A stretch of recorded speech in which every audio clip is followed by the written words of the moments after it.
Welcome to another episode of After Dark.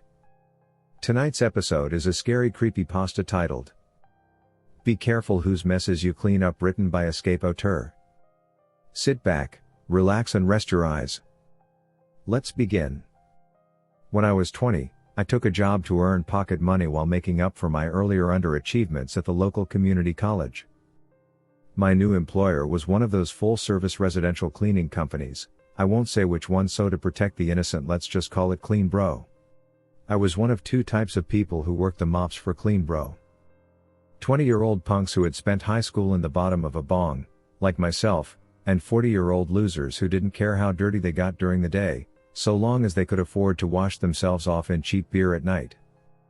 There were also plenty of upstanding folks in the profession, but they tended to sign on with companies that cared more about their employees' work ethic and less about the kind of documentation that comes standard with being born here.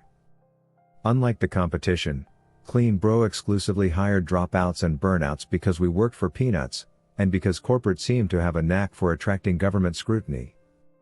For both groups, then, cleaning up other people's messes was something to do while running away from our own. Everyone came to the job from somewhere less than ideal, and most folks left it for pastures that were no greener. Cleanup jobs came in a pretty wide variety. The most common one was picking up after a kitchen fire. Some sleep-deprived stay-at-home mom would put dinner on the stove, then nod off on the couch. The smoke alarm would blare and give the kids a good fright, but everybody would make it out safe. The fire department would hose it all down with gray water, leaving behind a colossal mess of smoke-stained ceilings, waterlogged drywall, shattered drinking glasses, and smashed dishware. Once the claims adjuster had taken his look, the homeowner would call Clean Bro, and I'd roll up in my company van and company overalls to spend the day scrubbing soot off windows, prying up cracked tile, and sucking ashes into the world's most powerful shop vac. The next day, carpenters would swoop in and put the whole thing back better than new. With the insurance payout, half these houses had nicer kitchens by the time all was said and done, and I usually got a pretty good tip for my trouble. Some of the cleaners refused to work anything worse than a fire rehab or flood restoration, but as a young fellow I liked to think I could stomach anything, so I ended up taking a lot of the worst jobs too. For example, every couple of weeks Clean Bro got called to work a suicide scene. Now, it's not as bad as you think. By the time I pulled up in the van, the coroner had picked up the body, the cops had asked their questions, and the forensics team had scraped together whatever evidence they were going to. At that point, the homeowner was usually left with little more than some bad memories and a stain, and it was my job to scrub out the stain. The more considerate ones left hardly any mess at all, choosing the bathtub for their final resting place before cutting their wrists or swallowing a handful of pills. Sometimes there would be a dark ring revealing the tub's last high-water mark, but usually there was no sign at all of what had happened there. Still, the homeowner would normally have me pull out the tub entirely, leaving behind a hole that they'd fill with something new. I guess they didn't like the idea of taking a shower or bath in the same place where a loved one lay dead and decaying for hours, days, maybe even weeks before being discovered. They hired me because, in my area, a lot of regular contractors can't touch a tub that's had a dead body in it owing to occupational health regulations, but as a Clean Bro cleaner I had all the necessary training and safety gear to touch dirty things. Some of the dead were less polite though. Folks who went in bed, which included a lot of elderly types taking the natural way out, left behind a pretty big mess on the sheets and mattress from the various liquids that tend to exit the body upon death. Blood and vomit were pretty common additions from the cutters and overdosers respectively. The cleanup involved little more than wrapping everything in plastic and hauling it out for a proper biohazardous waste disposal, a service Clean Bro provided for a reasonable fee. Then, there were the really rude people. The ones who decided to swallow a bullet because it's quick. They tended to take the longest to mop up. I'll spare you the details beyond that. Worse than the mess itself was the 1,000-yard stare on the face of the spouse or parent who had the misfortune of discovering the body and seeing their loved one in that state. You just knew those people would never be the same inside again. Now, if all of that makes you reconsider your professional choices for a career in cleanup duty, perhaps you'll think again when I tell you this tale. I had been working at Clean Bro for about a year when I got sent on a job early one morning. My boss didn't give me any details, just the address and a work order with the phrase basement deep clean, telling me someone would explain it to me when I got there. Vague instructions were always a bad sign. I packed up one of the boxy clean bro vans with the full set of gear, then headed out. The place was hard to find, tucked off a back road in the woods at the edge of town, and satellite navigation was barely a thing yet, let alone GPS-enabled smartphones.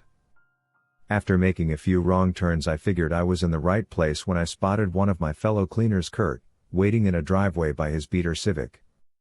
It wasn't unusual for folks to get called in straight from home to work a rush job on their day off. Kurt was that other kind of clean bro cleaner, the 40-year-old burnout. Fortunately, he was reasonably reliable, preferring to stay sober at least until the job was nearly done. He was smoking a cigarette while some slick 30-something in a suit holding a binder was shouting and waving excitedly at him. I recognized the guy, a real estate agent for a local bank that often hired clean bro to make foreclosures presentable before putting them on the market. Those jobs were some of the worst, even though there was rarely any blood or gore.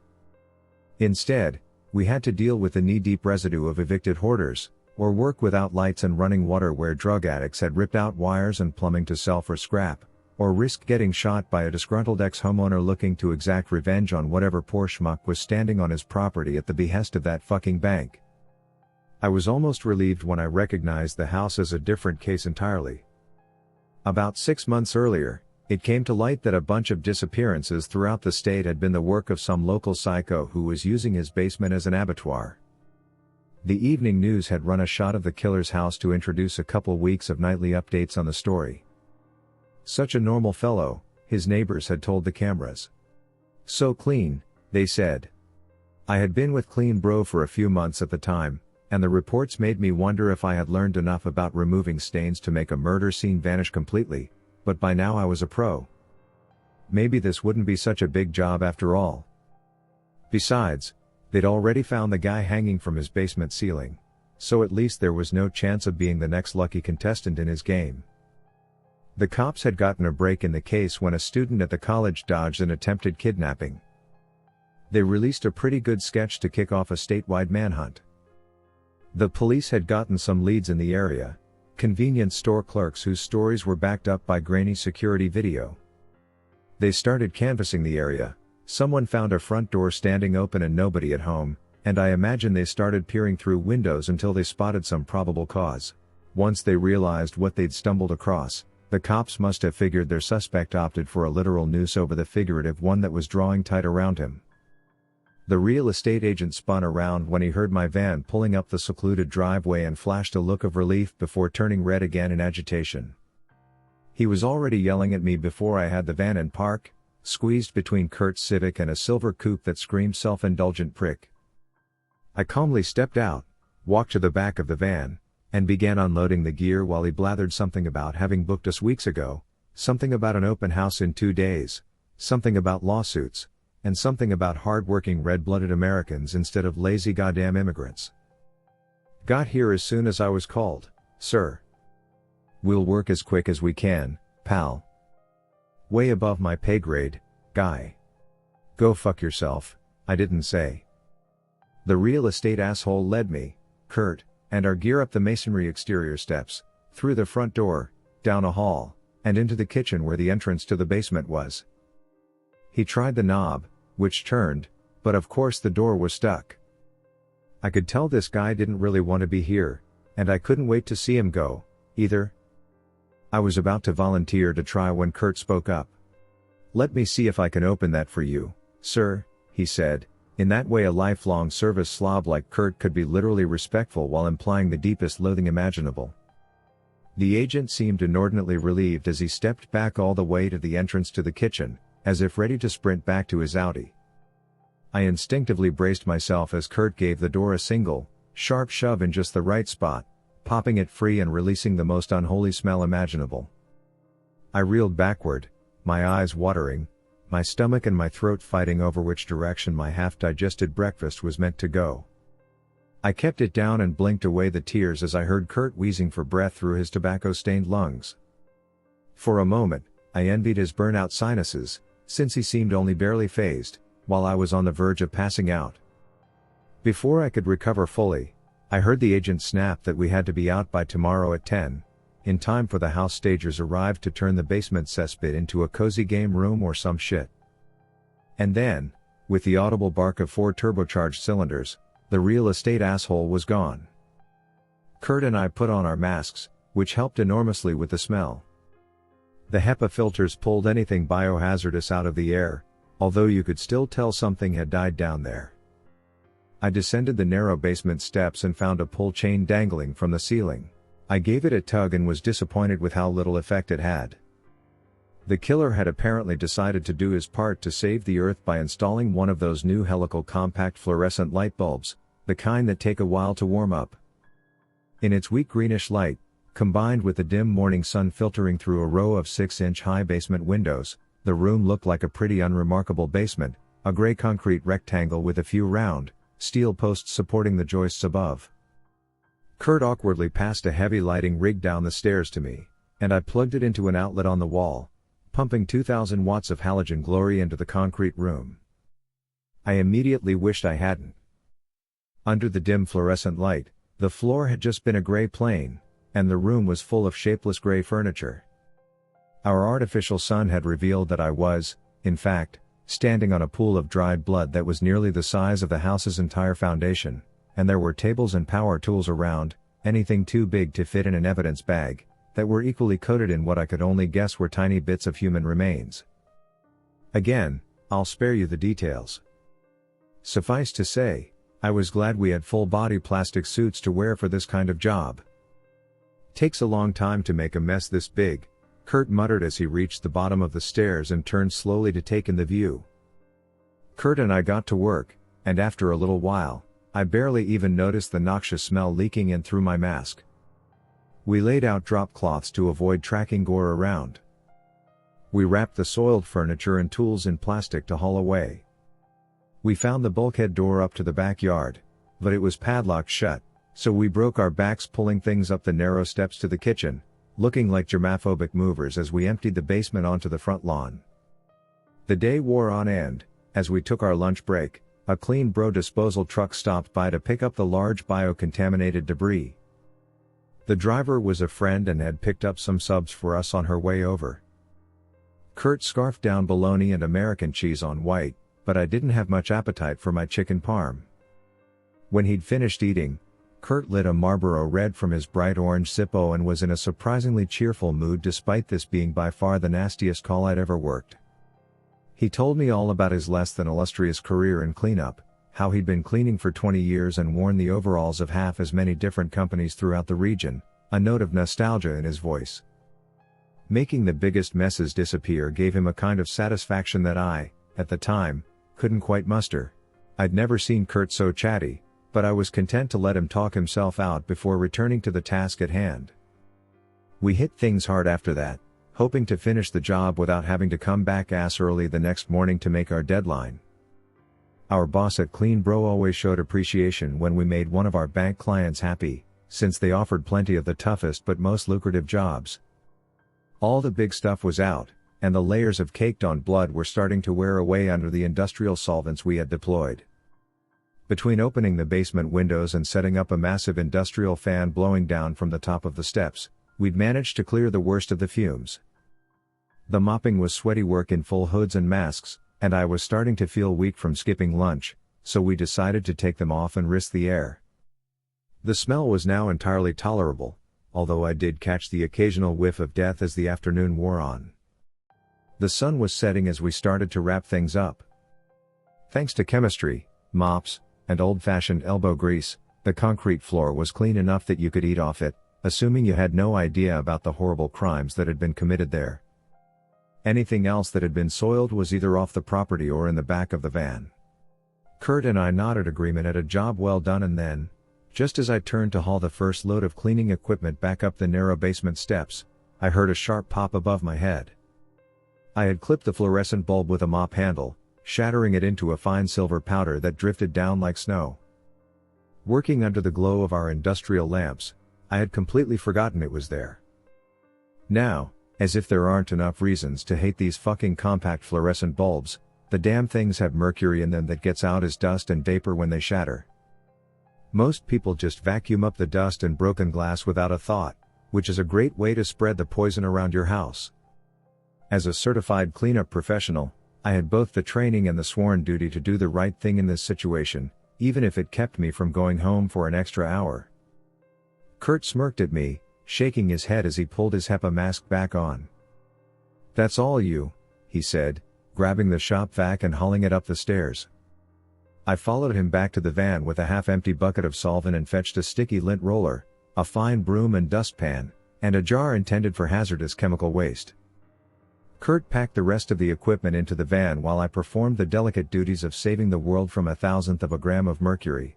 Loading in and out were my least favorite parts of the job, and even though it was Friday night I didn't have much to go home to, so I was pretty slow about it. I timed it so I would finish just as there was nothing left but the lighting rig, and that was the only thing keeping the darkness at bay now that the sun was gone. I swept the final flakes of CFL dust into the jar, then reached up to unscrew the wrecked bulb's base from the fixture. Just in time, I remembered to tug the pull chain and switch it off first. I was sealing the jar's lid when I heard the snap of Kurt's Zippo. I was about to admonish him for smoking in a client's house when I saw he was using its light to get a look at something against the wall, outside the searing beam of our flood lamp. The better prepared cleaners carried a pen light with them, but Kurt was more of a travel light kind of guy. He was poking at some antique furniture that had witnessed the basement's horrors and escaped unstained. It was clean enough to sell to some depraved collector of serial killer memorabilia, which meant we weren't supposed to touch it. It's bad form for a cleaner to snoop through a homeowner's property, but I guess the poor dead psycho wasn't going to mind. "Looks like the cops missed one," Kurt said, letting out an amused whistle as he stared into a drawer he'd opened in direct contravention of clean bro policy. "What?" I asked, not sure I wanted to know.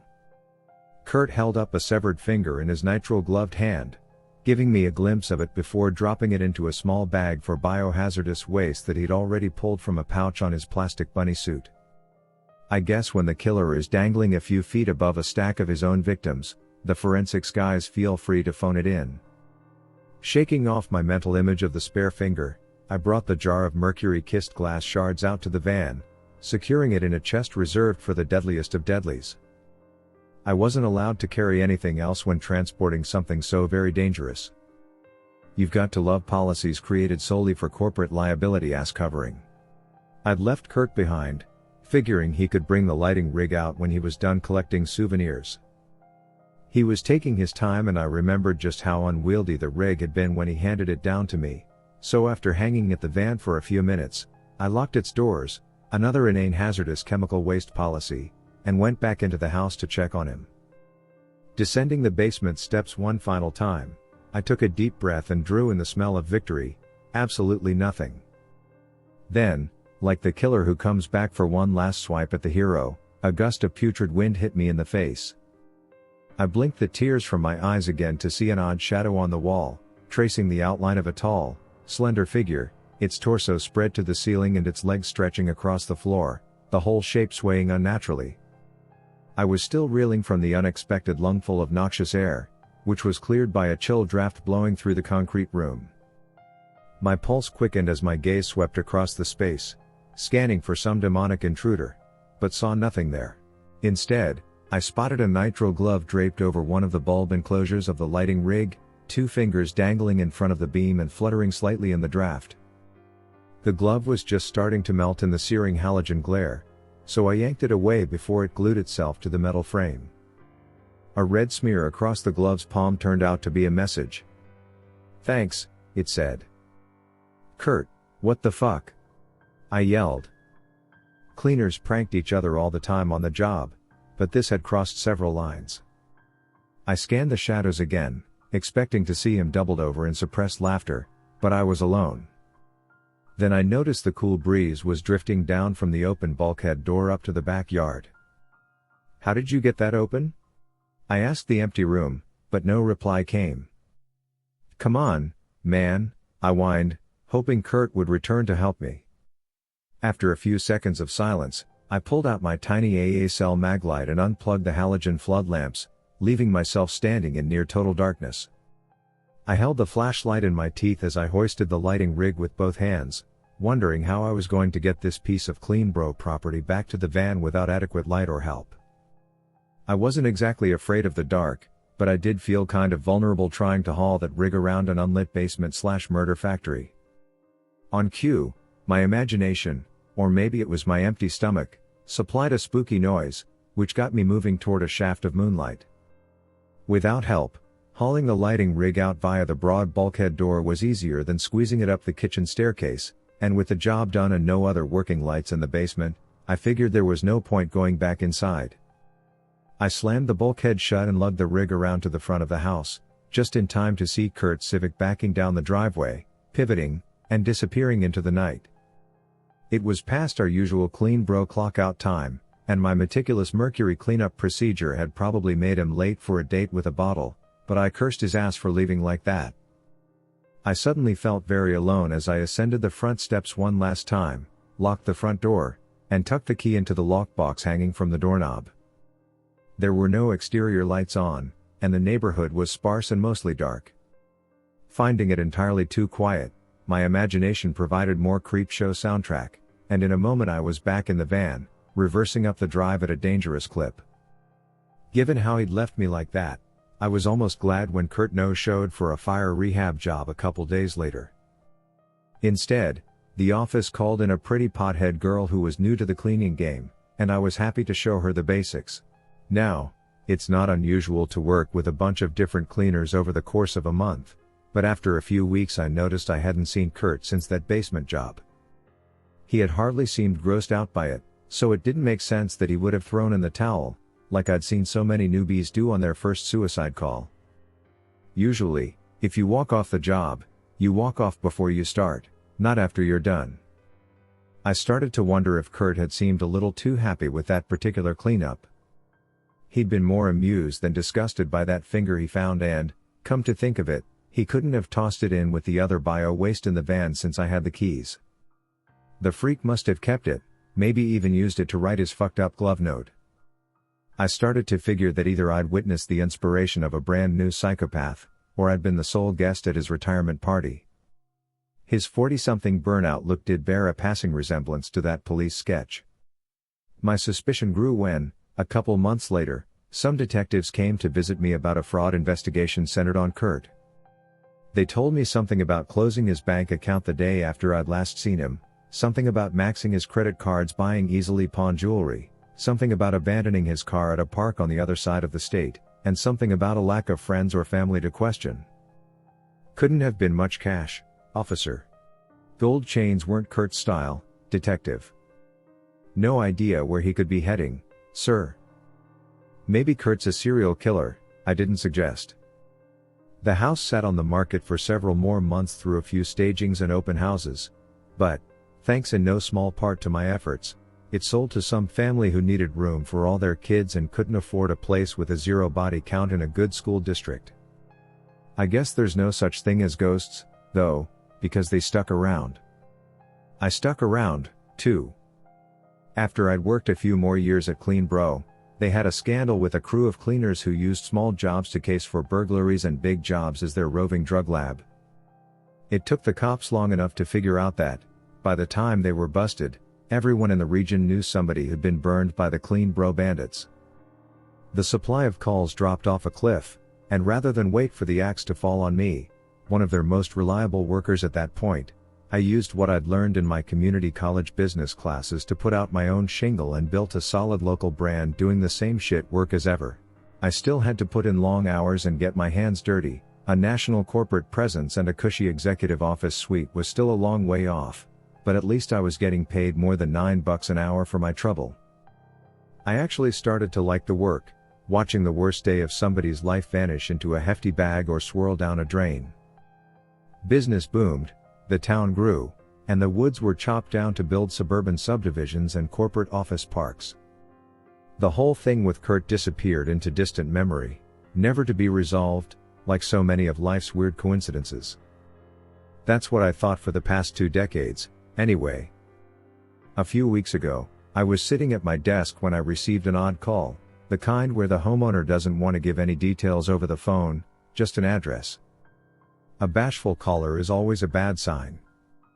I recognized the street name and decided to check it out for myself before fobbing it off on one of the 20-year-old dropouts or 40-something burnouts that ride my payroll on their way from making whatever mistakes they're trying to outrun to those mistakes catching up with them. It was the same house where I'd last worked with Kurt, and after 2 decades working in the region, I found it pretty easily, even without my GPS-enabled smartphone. The neighborhood had grown up around it, and with new windows and a fresh coat of paint, you would never have guessed it was the kind of place a serial killer had called home. The current homeowner was the oldest child of the couple that had bought the house so many years ago. He was in his 30s now and had kids of his own living there. Most people had forgotten the place's reputation, but something had come to light that would certainly jog folks' memories if it got out. He couldn't afford to dump the house and move, and he didn't want to stir up anything that would cause trouble for his kids at school or lead them to discover that they were growing up in a slaughterhouse. Basically, he'd been in the basement one day, poking around some old furniture that had been there as long as he had, thinking he'd turn the place into a cozy game room or some shit. He pushed aside a wardrobe from its spot against the concrete basement wall and revealed a steel door behind it, secured with a padlock. With a healthy curiosity and a pair of bolt cutters, he got it open without stopping to consider the basement's dark legacy until it was too late. A quick glimpse was enough to send him running to call the police. The cops found a mass grave in there, sealed up airtight for more than a decade. By now, the coroner had hauled off all the bodies, the detectives had asked their questions of the dumbfounded homeowner, as well as his parents, siblings, and wife, and the forensics team had scraped out a bunch of evidence, but they all seemed to be phoning it in again. Mold spores and decay patterns indicated that the small room had been sealed since before the family had moved in, and these were almost certainly the uncounted victims of the home's previous resident. Nobody wanted to face the embarrassment of having overlooked this much the first time. There were 2 funny things about it, though, if your sense of humor can abide a stack of corpses entombed in what was now a cookie-cutter suburban development full of smiling children and friendly dogs. Most of the victims had been loaded dead and dismembered, but the one on top had been hit on the head and sealed inside alive, left to suffocate on a stack of rotting bodies over the course of several hours, a fate surely worse than death, followed by death. Even stranger, the cell had contained an empty bucket of emergency rations that had once held enough packaged food to keep a person alive for almost half a year. The homeowner led me down into the basement where an unholy smell awakened some long-buried memories in the back of my mind. The sense of smell is said to have a direct line to memory, and this stench forced me to recall an entire day spent down here mopping up the leavings of some psychopath's extended wet dream. Under the weak bluish glare of the basement's bare LED bulb, the homeowner pointed out the shape of a wardrobe by the wall, and my heightened memory instantly recognized it. It was sitting just a few feet to the left of where it had been when Kurt and I had cleaned this place out. In its old spot, cut into the concrete wall, there was a steel door, standing slightly ajar and wafting the stench of hell itself into the room. "Oh God, I forgot how bad it is down here," the homeowner said, retreating to the kitchen and leaving me alone at the bottom of the steps. A lengthy career of solvent fumes and suicide cleanups had left me reasonably immune to the worst effects of bad smells, but I almost followed him anyway. God, I wish I had just followed him and called in Braden and Malik to do my dirty work, but my curiosity got the best of me. I pulled out my heavy D-cell maglite from its loop on my utility belt, gripping it for safety against I don't fucking know what, and walked over to that steel door. I checked out the wardrobe first, saving the worst for last. My mind flashed an image of Kurt pulling a severed finger out of one of its drawers with one hand, lit by the flickering glow of a lighter in his other hand. The wardrobe looked heavy, with broad, solid feet, and it probably would have taken a 3-man team to pick up and move. Then I spotted the telltale tracks of casters cut into the decades of dust that had fallen since Kurt and I had cleaned the place. Looking back, I realized that there had been no dust to speak of even when we'd started, after the house had been supposedly unoccupied for 6 months. I gave the wardrobe a nudge, and it was clear, the hulking thing had hidden wheels so it could be slid around easily, and with it no longer flush against the wall, I could even see a small handle bolted into its back. I turned my attention now to the steel door, cut into the concrete wall, standing about 4 feet tall. In the corner, There was a brown smear, which I recognized as old blood, as if someone had hit it, or been hit by it, very hard. A streak, about the width of a fingertip, had been smeared through it when it was fresh, but no real attempt had been made to clean it off. I inhaled deeply through my mouth, tasting that familiar reek, and held my breath, then pulled the handle. Inside was exactly what I'd imagined, plenty of caked on, congealed, decaying blood, and little bits of nondescript debris, coating the stone walls and floor of a 4-foot square cell, but nothing that was still shocking after so long on the job. The space was tucked under the house's front door landing, an easily missed protrusion from the otherwise rectangular foundation. I leaned in with my flashlight and looked closer, certain there was something to find, something to understand. Brown smudges on the walls could have been illegible writing, or feeble attempts to shift the stones. Someone had spent their last moments awake and alive in here, the final movement in a madman's symphony, and suddenly that was all I wanted to know. I let out my breath with a sigh and started to pull back, and that's when my 1000 lumens of maglite brilliance caught something bright in the corner of the concrete cell, tucked in by the jamb of the door. I focused my beam on it, taking a moment to resolve the soft-edged, rectangular shape and recognize it for what it was. It was an orange Zippo lighter, its lid singed with soot from burning until it ran out of fuel. Let us know in the comments below what you thought about this creepypasta story, and remember to hit that like button and subscribe for more content like this. Until next time.